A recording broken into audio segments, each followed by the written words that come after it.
Hello, কেমন আছেন?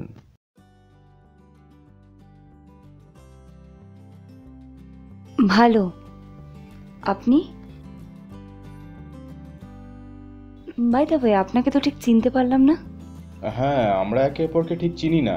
ওই ফেসবুকে ফ্রেন্ড সাজেশন দেখে আপনাকে রিকোয়েস্ট পাঠিয়েছিলাম কিছুদিন আগে, আর আপনি অ্যাকসেপ্টও করেছিলেন। এখন হয়তো ভুলে গেছেন। ওহো, আচ্ছা বুঝলাম। তা এত রাতে অনলাইন?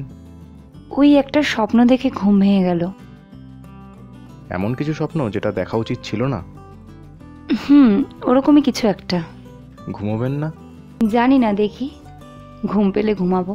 যখন মানুষকে এত রাতে ঘুমের অপেক্ষা করতে হয়, তাও আবার এফবিতে অনলাইন হয়ে, তখন তো এটা বুঝে নিতেই হয় যে সে কারুর অপেক্ষার প্রহর গুনছে বা কারুর অবহেলার আগুনে পুড়ছে। বাবা, আপনি তো দারুণ কথা বলতে পারেন। কোনো এক সময় আমার হাজবেন্ডও আপনার মতো এরকমভাবে গুছিয়ে কথা বলতো। বলতো? কেন এখন আর বলে না? এখন তো সংসারের যোগ বিয়োগ গুণভাগের মধ্যে ছন্দে ছন্দ মেলে না। বুঝলাম। তার মানে অবহেলা ইজ দ্য মেন কালপ্রিট। অপেক্ষাও বটে। মানে? আমার স্বামীর অবহেলায় রাতে ঘুম নষ্ট করা আমি অনেকদিন আগেই ছেড়ে দিয়েছি। ইনফ্যাক্ট এখন আরও বেশি করে ঘুমাই। আজ তো ঘুমই আসছে না, কারণ আমার বয়ফ্রেন্ডের রিপ্লাইয়ের অপেক্ষায় আছি। বয়ফ্রেন্ড? মানে তুমি পরকীয়াতে লিপ্ত? পরকীয়া? পরকীয়া আবার কি?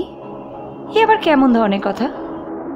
ওয়েল, স্বামী থাকার পরে অন্য সম্পর্কে লিপ্ত থাকাকে আর কি বলে আমার তো জানা নেই। Not that I am being judgmental, after all it's your life. কিন্তু সত্যিটা তো সত্যি। আচ্ছা আচ্ছা, মানে আমি যদি আমার স্বামীর জায়গায় অন্য কাউকে দিই তাহলে সেটা পরকীয়া, আর আমি পতিতা। আর আমার জায়গাটা যে আমার স্বামী ব্যবসা, টাকা, কাস্টমার, ক্লায়েন্ট এদের সবার মধ্যে টুকরো টুকরো করে বিলিয়ে দিয়েছেন, সেটার নাম উন্নতি। আর আমার স্বামী হলো সমাজের সফল পুরুষ, তাই তো? জীবনে বাঁচতে গেলে, যারা সাথে জড়িয়ে আছে তাদেরকে বাঁচাতে গেলে রোজগারটা তো দরকার, আর এটার জন্য তো কাউকে দোষ দেওয়া যায় না। আর জীবনে বাঁচার জন্য ভালোবাসার খোঁজ করাটা কি অন্যায়? সেটাকে দোষ দেওয়া যায়? সত্যি কি শুধু টাকার সাহায্যে বেঁচে থাকা যায়? না, ভালোবাসা খোঁজাটা তো অন্যায় কিছু নয়, কিন্তু একজনের কাছে থেকে অন্যজনের কাছ থেকে ভালোবাসা খোঁজাটা তো অন্যায়। দু নৌকায় পা দিয়ে তো আর চলা যায় না। হয় তোমার হাজবেন্ডের সাথে প্রবলেমগুলো সর্ট আউট করো, আর নইলে তাকে ছেড়ে জীবনে এগোও। আমার হাজবেন্ড এরকম ছিল না, জানো। আমাদের ভালোবেসে বিয়ে হয়েছিল। ও একটা বেসরকারি চাকরি করত। আমাদের অবস্থা খুব একটা ভালো ছিল না, কিন্তু আমরা খুব খুশি ছিলাম। কিন্তু জানি না, হঠাৎ করে ওর মাথায় ব্যবসার ভূত চাপলো। ও নাকি আমাকে আরও ভালো রাখতে চায়, আরও সুখী রাখতে চায়। বুঝলো না যে ওর থেকে বড় সুখ যে আমার চাই না। চাকরি ছেড়ে ব্যবসা শুরু করলো।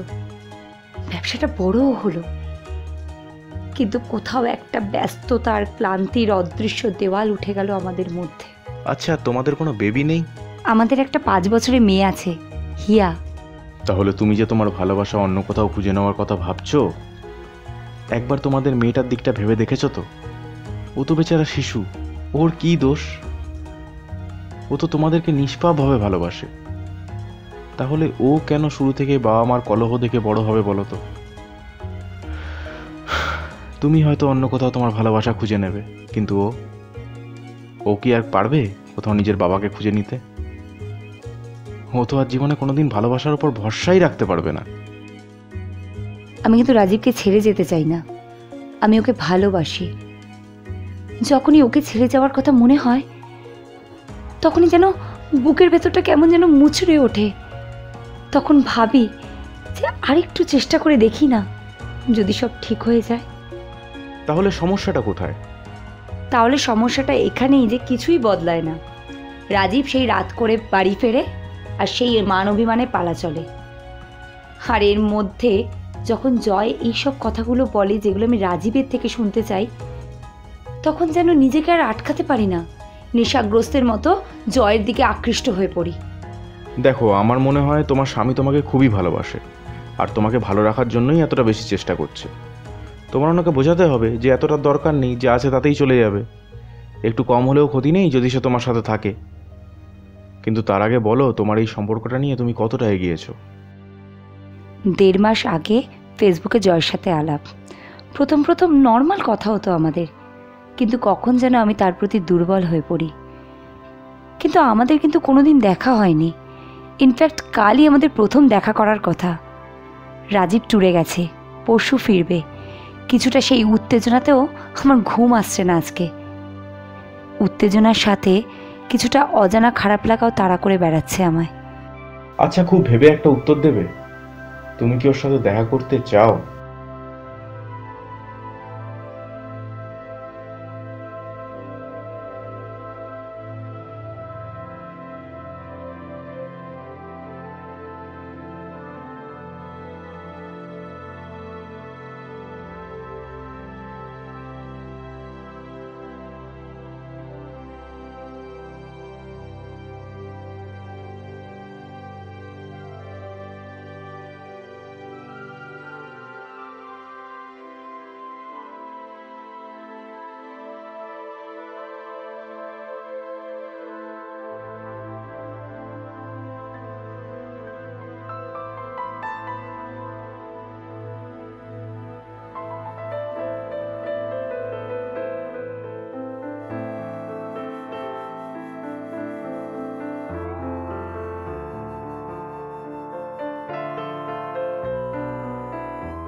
তুমি খাবে না? আমার খাওয়া হয়ে গেছে।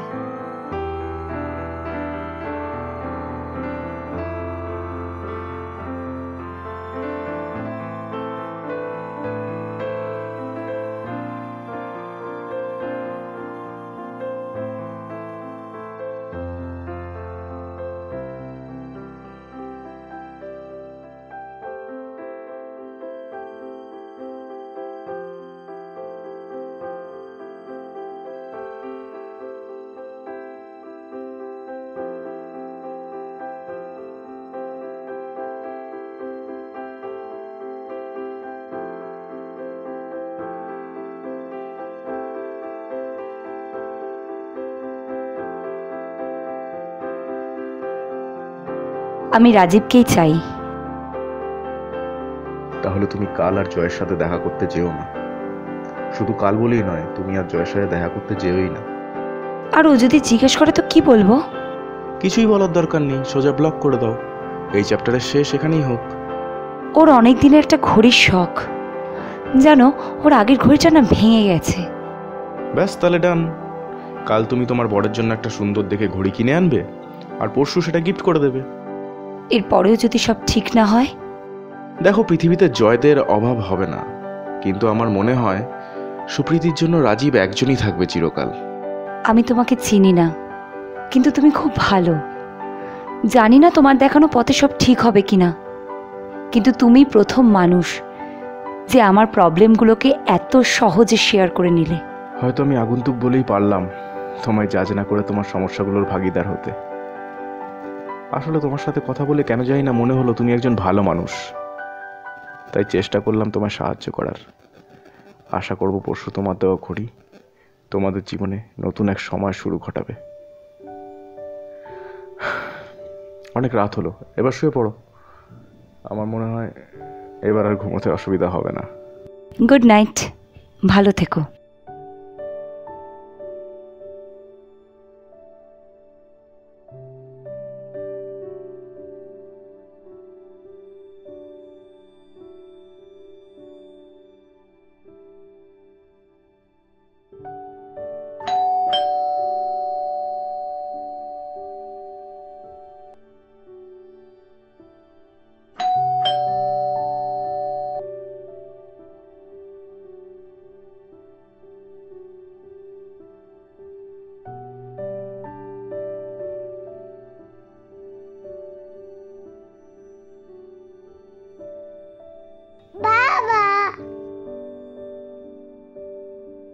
তোমার জন্য কি এনেছি জানো?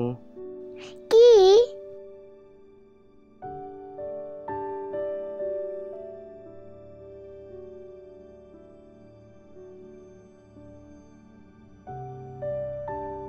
এই নাও।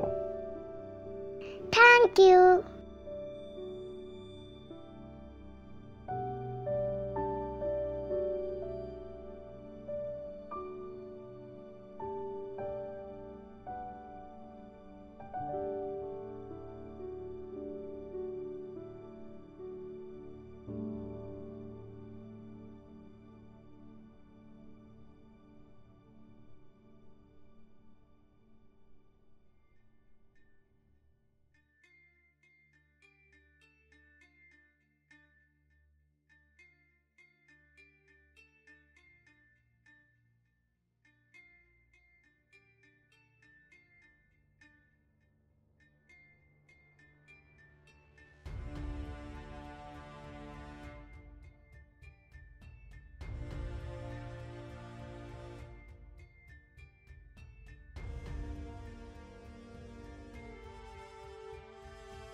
এই ঘড়িটা কি ও সত্যি সত্যিই আমাকে দিল, নাকি আমি নিজেকে নিজেই গিফট করলাম?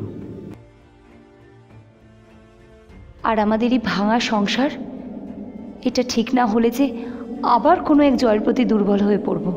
তার জন্য আগে তোমায় এটা বুঝতে হবে যে তোমার স্বামী যা করছে সে সবটাই তোমার জন্যই করছে। তাই যতই কষ্ট হোক, এই অভিমানের পালাটাকে ভালোবাসার জোয়ারে বদলে দিতেই হবে। তাহলেই তোমাদের পুরনো কেমিস্ট্রিটা ঠিক আগের মতো হয়ে উঠবে, যার টানে তোমার স্বামী বুঝবে যে তোমায় স্বাচ্ছন্দ্যে রাখার চেয়ে তোমার পাশে থাকাটা অনেক বেশি জরুরি আর সুখের। আচ্ছা ওসব ছাড়ো, তোমার স্বামীকে কিছু গিফট দাও পরশু ফিরলে, বুঝলে? আচ্ছা কি গিফট দেবে বলো তো?